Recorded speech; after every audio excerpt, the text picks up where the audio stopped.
রাখবেন। আমি তো এটা বলছি, খাম্বা আছে বিদ্যুৎ থাকে না, এখন খাম্বা আছে বিদ্যুৎ থাকে। কাদের সাথে রাজনীতি করি, কথার ঠিক নাই, বার্তার ঠিক নাই। রাতে করে মাদকের ব্যবসা, দিনে করে চাঁদাবাজি। আমি এই জন্য কোন আর টক শোতে যাইতে চাই না। যেখানে যাই সিএনজি স্ট্যান্ড দখল কে করেছে? বিএনপি। বাস স্ট্যান্ড দখল বিএনপি। নাসির ভাইকে ঘোষণা করেই দিই, এবার যে আমাদের সামনে বক্তব্য রাখবেন জাতীয় নাগরিক পার্টি এনসিপির মুখ্য সমন্বয়ক, অপকর্মকারীদের ত্রাস জনাব নাসির উদ্দিন পাটোয়ারি।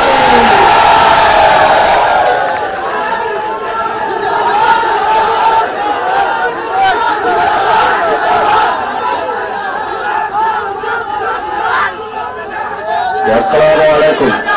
লুটপাটগুলো তারা করেছিল, এটাও তাদের অস্বীকার করার জন্য নাই। যেখানে যাই সিএনজি স্ট্যান্ড দখল কে করেছে?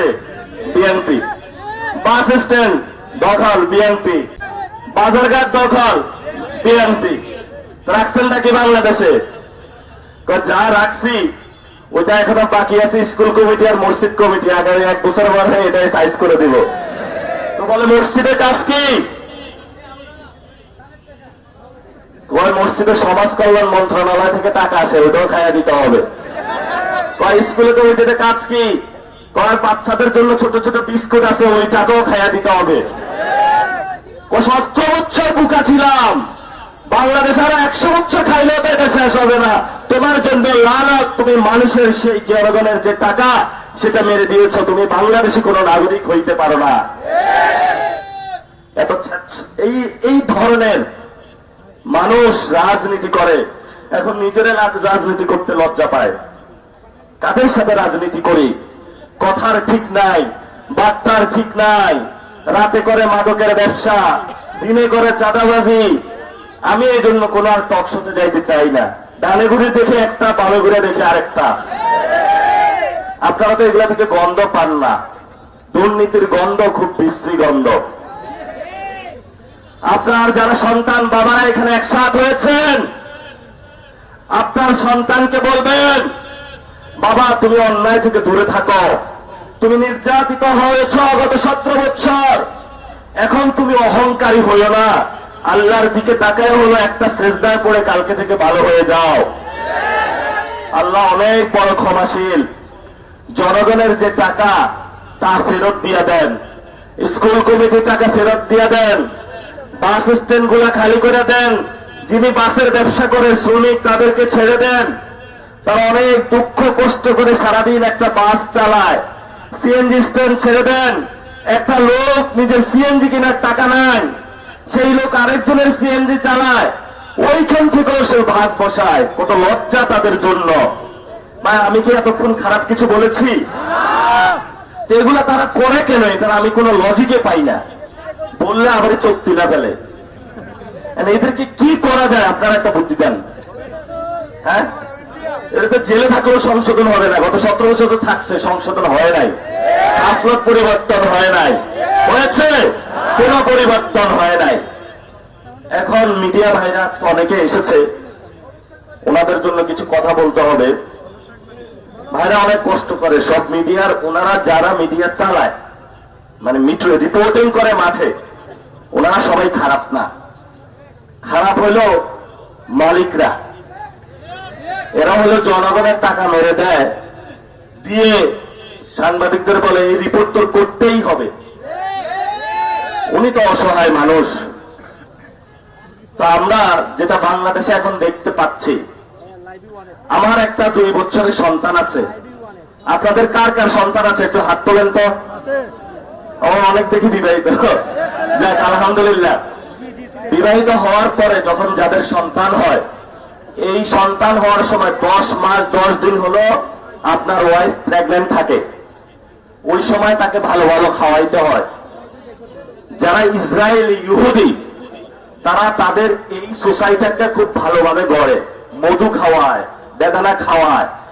বাংলাদেশে অনেক ফ্যামিলির সাথে কথা বলেছি, প্রেগনেন্ট অবস্থায় মহিলাকে খাওয়াইতে পারে না। ফলে তো মা অসুস্থ হয়ে যায়, বাচ্চাটা যখন জন্মগ্রহণ করে সেও অসুস্থ থাকে, স্কুলে পাঠায়, ভালো মতন মনে থাকে না। এই জন্য বলবো, সরকারের যে পুষ্টি ব্যবস্থা, ভিটামিন পাঠায় আপনার বাচ্চার জন্য উপজেলা স্বাস্থ্য কমপ্লেক্সে, একটা ছোট মাসুম বাচ্চারে ভিটামিন হলে ওই চোরের গোষ্ঠী মাইরা দেয়। উপজেলা স্বাস্থ্য কমপ্লেক্স ঠিক নাই। আমরা আপনাদের সন্তান হিসেবে আপনাদের সামনে দাঁড়িয়েছি। আগামীর বাংলাদেশ তারেক রহমান চালাইতে পারবে না। ওনার 6 মাসে উনি প্রস্তুত এবং প্রমাণ করে দিয়েছেন উনি বাংলাদেশ চালানোর পরীক্ষায় ফেল করেছেন। যে পরীক্ষায় ফেল করেছেন, এই পরীক্ষায় আর তাকে দ্বিতীয়বার বসানো উচিত না। কারণ 18 কোটি মানুষ, এই মানুষের যে পরীক্ষা ফেল করে, এই বাসের ড্রাইভার যদি 18 কোটি মানুষকে নিয়ে অ্যাক্সিডেন্ট করে, বাংলাদেশের সার্বভৌমত্ব আর খুঁজে পাওয়া যাবে না। সিকিম চলে গিয়েছে, হায়দ্রাবাদ চলে গিয়েছে, অনেক অঙ্গরাজ্য দখল হয়ে গিয়েছে ভারতের কাছে। আপনারা সিলেটবাসী সঠিক সিদ্ধান্ত নিয়েছিলেন। সেই সময় বলেছিলেন ভারত একটা খুনি রাষ্ট্র, আমি বাঙালি, আমি সিলেটি মানুষ, সিলেটে থাকবো, আমার ভারতে যাওয়ার দরকার নাই।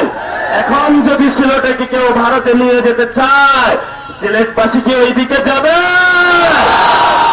তাহলে সিলেটে যে সীমান্ত হত্যা হয়, এগুলো নিয়ে এমপিরা কথা বলে না কেন?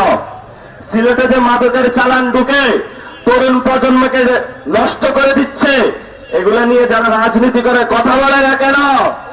বলে না কারণ রাতে বাঘ পায়। এজন্য আমরা বলবো, প্রিয় বাংলাদেশ, তারেক রহমান অলরেডি ক্ষমতা চালাইতে ব্যর্থ হয়েছে। আপনারা অনেকেই তারেক রহমানের সাথে আছেন, যারা আমাদের সহযোদ্ধা, হয়তো নিজের দলের যারা কর্মী, তাদের টাকার সংকুলনের জন্য অনেক অফিসার তারেক রহমানের সাথে যোগ দিয়েছেন। আপনার একটা ফ্ল্যাট গুছানোর জন্য বা একটা বাড়ি গুছানোর জন্য আমরা বাংলাদেশের মানুষের পক্ষ থেকে আপনাদেরকে বলতে চাই, তারেক রহমান যদি সংস্কার বাস্তবায়ন করে, তাহলে উনি খেলার মধ্যে যেমন সেকেন্ড চান্স, একটা সেকেন্ড লাইফ পায়, এই ধরনের সেকেন্ড লাইফ পাওয়ার একটা সুযোগ আছে। যদি তা না হয়, যদি আমাদের 1400 শহীদ ভাইদের তারেক রহমান বিচার করতে সক্ষম না হয়, তাহলে বাংলাদেশের তরুণ যুবক যারা আমরা রয়েছে, আমরা সবাই ঐক্যবদ্ধ হয়েছে, আমরা ক্ষমতা নিতে প্রস্তুত। এবার আমরা আর কোন উপদেষ্টা বানাবো না, সবাই দেশটার একটা 12টা বাজারে চলে গেছে।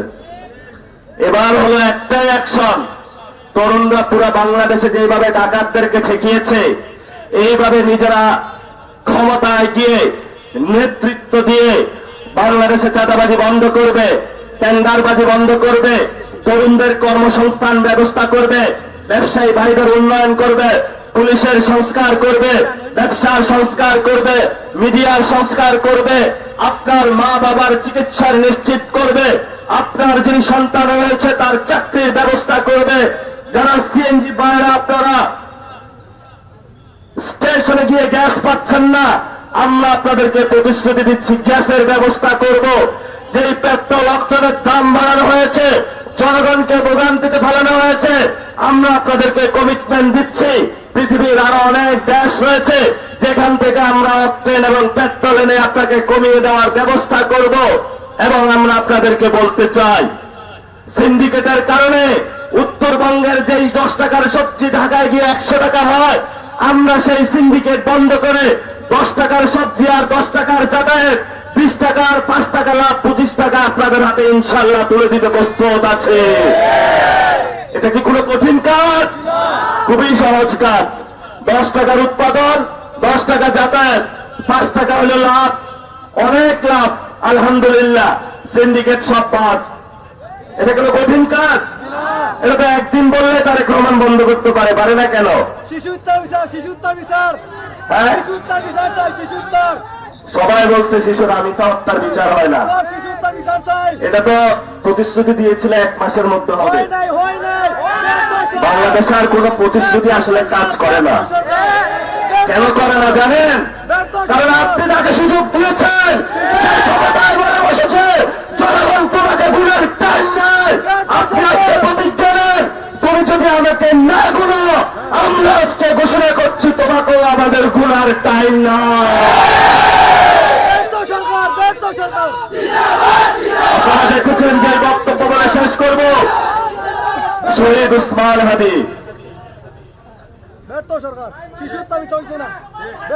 শহীদ উসমান হাদি বাংলাদেশের সূর্য সন্তান, আজাদের পক্ষে দাঁড়িয়েছিল, সার্বভৌমত্বের পক্ষে দাঁড়িয়েছিল, ইসলামের পক্ষে দাঁড়িয়েছিল।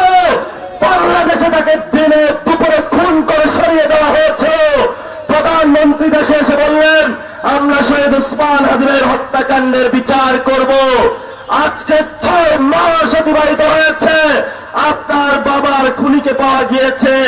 যেই হত্যাকাণ্ড হয়েছিল আর অনেক আগে, রিসেন্ট হত্যাকাণ্ড শহীদ উসমান হাদির খুনিকে আপনি খুঁজে বের করতে পারেন না। আমরা মনে করি আপনার সদিচ্ছা নাই। বাংলাদেশে যদি শহীদ উসমান হাদি ভাইয়ের খুনের হত্যাকাণ্ডের বিচার না হয়, একটা তরুণ বাংলাদেশের রাজপথ থেকে উঠবে না, এটা আপনি মনে রাখেন। সবাই হাত তুলে বলেন কারা শহীদ উসমান হাদি ভাইয়ের বিচার চান। দেখেছো তারেক রহমান, হাতগুলো দেখেন, এই হাতগুলো শহীদ উসমান হাদি ভাইয়ের সৈনিক। এই হাতগুলো শহীদের তামান্নায় প্রস্তুত আছে বাংলাদেশে।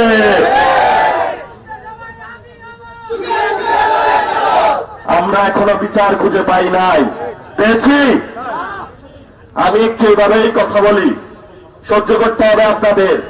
ক্ষমতায় যেহেতু বসছেন, একটু গন্ডারের চামড়া হইতে হবে, তবে এমন গন্ডার হইেন না যে লাগা দিলে লড়ে না সারা জীবন।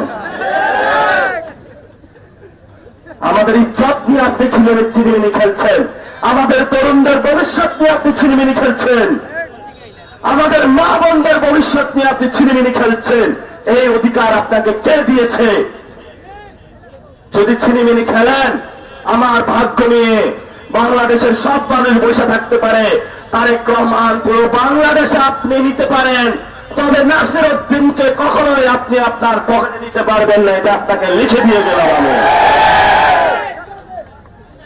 এমন নেতা চাই আমরা। জীবন তো দুইটাই, জীবন তো দুইটাই, হয়তো জেল নাহলে তো কবর। জেলে গেলেও শান্তি, কবরে গেলেও শান্তি, আল্লাহর কাছে চলে গেলাম, তবে কোনো চাঁদাবাজের কাছে গেলাম না। এটাই জীবনের সবচেয়ে বড় প্রশান্তি। আপনাদের এখানে কর্মসংস্থানের ব্যবস্থা চাই। আপনি হলো কোম্পানিগঞ্জে পরিবেশ দেখান, আইন দেখান। পুরো বাংলাদেশে সকল নদী দখল করেছেন শুধু কোম্পানিগঞ্জে পরিবেশের আইন। যদি পরিবেশের আইন অ্যাপ্লাই করতে হয়, যদি কোম্পানিগঞ্জে করেন, তবে পুরো বাংলাদেশে করতে হবে। মানুষের পেটে লাথি দিয়েছেন, কোম্পানিগঞ্জের প্রত্যেকটা ঘরে ঘরে চুলায় আগুন জ্বলে না। এখন একটা শ্রমিক মানুষ, তার জীবনের কর্মসংস্থান তারা কেড়ে নিয়েছে। ফাইজলামি পাইছেন নাকি? আমরা আবার আসবো, ঐক্যবদ্ধ থাকবেন, বারবার আসবো। ঘরে থাকবেন, সুস্থভাবে থাকবেন, ছেলে সন্তানকে ভালো করে পড়াশোনা করাবেন, যারা মুরব্বী আছে তাদেরকে শ্রদ্ধা করবেন, ব্যবসায়ী ভাইদেরকে নিরাপদ রাখবেন। 10 মাস 10 দিন যারা গর্ভে ধারণ করবে, জন্ম দিয়েছে, সেই মা বোনদেরকে আপনারা সর্বোচ্চ ভালোভাবে রাখবেন। এবং আপনাদের যারা প্রতিবেশী রয়েছে, তাদের প্রত্যেকের যদি একটা রুটি আপনারা বানান, বাসায় সবার সাথে ভাগ করে খাবেন। অনেক সংকট বাংলাদেশ থেকে এসেছে, শুরু করেছে, ব্যাংকে 5 লাখ টাকার উপরে উঠানো যায় না। বড় একটা অর্থনৈতিক সংকটের দিকে তারেক রহমান আমাদেরকে নিয়ে যাচ্ছে। আমরা আপনাদেরকে বলবো, সবাই ঐক্যবদ্ধ থাকবেন, কোন বিভক্তি নয়। যেখানে বিএনপি এবং জামাতের ভাইরা এসেছেন, আমরা বিভক্তি চাই না, ঐক্যবদ্ধভাবে থাকবেন। সন্ত্রাসের বিরুদ্ধে লড়াই হবে, ভালো মানুষগুলো ঐক্যবদ্ধ থাকবে, খারাপ মানুষের বিরুদ্ধে লড়াই হবে। কোন দল এখন দরকার নাই, লড়াই একটাই, ভালো খারাপ কোন দল কে করেছে দেখার দরকার নাই। যারা খারাপ তারা জেলে থাকবে, যারা ভালো তারা কোম্পানিগঞ্জে এখানে ব্যবসা বাণিজ্য করবে। কথাটা ঠিক আছে? এখন হলো স্থানীয় নির্বাচনে। আমি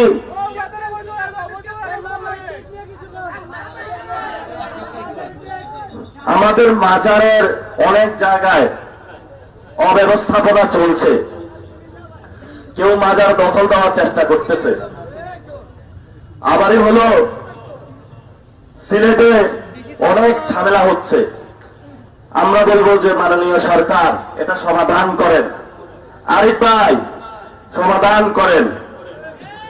আমরা বলি হযরত শাহজালাল ঘুমায় আছে, হযরত শাহজালালের সাথে কেউ বিয়াদবি করবেন না। আবারে আমরা মাজার কর্তৃপক্ষকেও বলবো, আমি ওইখানে ইরানে দেখিয়েছি যে শিরিনগুলো অনেক সুন্দর, অনেক ইনস্টিটিউট হয়। আমি শাহজালাল মাজারে গেলাম, জিজ্ঞেস করলাম আপনারা কি প্রতি মাসে একটা পত্রিকা বের করেন? কয় না। বললাম এখানে এডুকেশন সিস্টেম আছে? কয় না। তো বললাম আপনারা সারাদিন বৈশা বৈশা কি করেন? একটু কাজ করতে হবে জনগণের জন্য। যেভাবে হলো শাহজালাল রহমতুল্লাহ আলাইহি জনপদে গিয়ে আল্লামা ফুলতলি সাহেব এখনো কাজ করে যাচ্ছেন, আরেকজন আছে বায়ানপুর, উনিও কাজ করে যাচ্ছেন। এভাবে হলো আপনাদেরকে কাজ করতে হবে। আমরা জনগণ আপনাদের দিতে অনিচ্ছুক না, আমরা দিতে চাই, আমরা দান করতে চাই। এটাই তো আল্লাহ আমাদেরকে নির্দেশনা দিয়েছেন। কিন্তু সেই দানের টাকা কোথায় যায় এটাও আমাদেরকে খোঁজ রাখতে হবে। ফুকারা, মিসকিন, গরিব যারা রয়েছে তাদের কাছে যাইতে হবে। কোরআনে 8টা সেক্টর বলা হয়েছে, সেই 8টা সেক্টরের টাকাগুলো আমরা যাইতে চাই। কোন ব্যক্তির কাছে যাতে না যায় সেই ব্যবস্থা করতে হবে। আমাকে সার্জি সালাম বলেছেন সময় শেষ হয়ে গিয়েছে। এই ভাইকে আপনারা চিনেন? আমি আগে চেক করে নেই এই ভাই কি কোন দুর্নীতি, চাঁদাবাজ, ভালো আকাম কুকাম করেছে? এখানে কেউ সাক্ষী দিতে পারবেন? এরকম কেউ আছে? অনেকে বলেছেন করে নাই, তবে তো লোক ভালো। এই লোকরা আপনারা একটু উপজেলা চেয়ারম্যান পদে ভোট দিবেন। 100তে 100 দিবেন। শুনেন, আপনিও আজকে বুক ফুলে যাবেন না। আপনার আজকে এই মানুষগুলোর ঘরে ঘরে যাইতে হবে, যায় বলতে হবে মা একটা ভোট দিয়েন, বাবা একটা ভোট দিয়েন। বলবেন আমি আপনার খাদেম, আমি আপনার নেতা না। আজকে যায় তাদেরকে কমিটমেন্ট দিবেন আমি দুর্নীতি, চাঁদাবাজ করবো না। হযরত খলিফা ওমর যেভাবে মানুষের কাছে গিয়ে রাতের আধারে তাদের খোঁজ খবর নিয়েছে, তাদের কাছে এভাবে যাইতে হবে। এই মানুষগুলো ভালোবাসার জন্য তাকিয়েছে। ভালোবাসতে যান, দেখবেন আপনার টাকা লাগবে না, কোনো কিচ্ছু লাগবে না। মানুষ ভোট দিয়ে আপনাকে বিজয় করে রাস্তা রাস্তায় ঘুরাবে। সিলেটের মানুষ দিতে চায়, নিতে চায় না। মন অনেক উদার, মন অনেক বড় না। আরিফ ভাই কিছু দিছে, যা যা দেওয়ার নিয়ে গেছে। আরো নেন আরিফ ভাই, লাভ নেই। তবে এবার কিছু দেন। মালয়েশিয়া লোক পাঠানোর ক্ষেত্রে সিলেটের লোকদের অগ্রাধিকার দিবেন। হ্যাঁ, সিন্ডিকেট বেশি, এগুলো আরিফ ভাই ভাঙে দিবে আশা করি। না ভাঙতে পারলে তো কি করবো, তাহলে আর থাকবে না। আজকের প্রোগ্রামে নাকি বিএনপির ভাইরা সহযোগিতা করছে। কি আপনারা কি ভালো হয়ে গেলেন নাকি? বিএনপির ভাইদের সাথে আমার অনেক জায়গায় কথা হয়, কিন্তু কিছু উশৃঙ্খল আছে বুঝছেন, এগুলোর তো আর সমাধান করা যায় না। এগুলোর বিএনপির ভাই আপনারাই সমাধান করবেন। আমাদের এগুলো নিয়ে বসবাস করতে হয় না, আপনারই প্রোগ্রামে বসতে হয়। আপনারই এগুলো মানিজ্যর টান দেয়, আপনারই চোখ তুলে ফেলবে কয়েকদিন পরে। নিজের চোখ বাঁচাইতে হলে এদের বিরুদ্ধে আপনার দাঁড়াইতে হবে।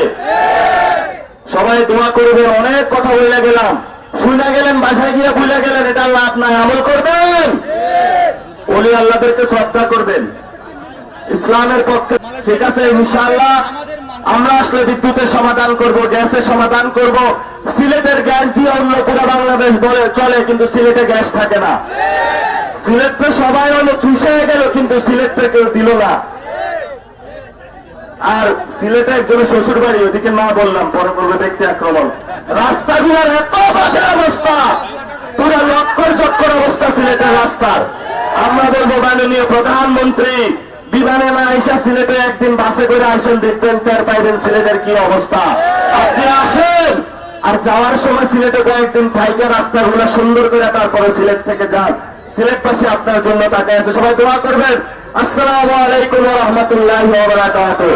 দেখা হবে আবার বিজয়ের পথে, যদি স্বরাষ্ট্রমন্ত্রী হয়ে আবার এই এলাকায় প্রথম আসবো ইনশাআল্লাহ।